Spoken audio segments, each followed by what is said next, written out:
తిరుపతి జిల్లా కేవీబీపురంలో చిత్రమైన ఘటన చోటు చేసుకుంది. కూతురు ముందే అల్లుడితో వివాహానికి తల్లి సిద్ధమైంది. అడ్డుకున్న కూతురుపై తల్లి రోకలి బండితో దాడి చేసింది. 5 నెలల క్రితం కూతురు ప్రేమ వివాహం చేసుకుంది. అల్లుడిపై కన్నేసిన అత్త కూతురు ముందే తాళి కట్టించుకునేందుకు రెడీ అయింది.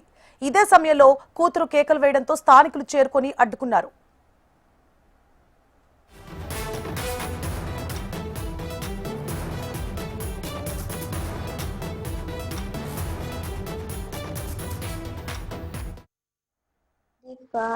మా కస్సు పర్వ మా ఇంట్లో వచ్చి మా అమ్మని పెట్టుకున్నాడు.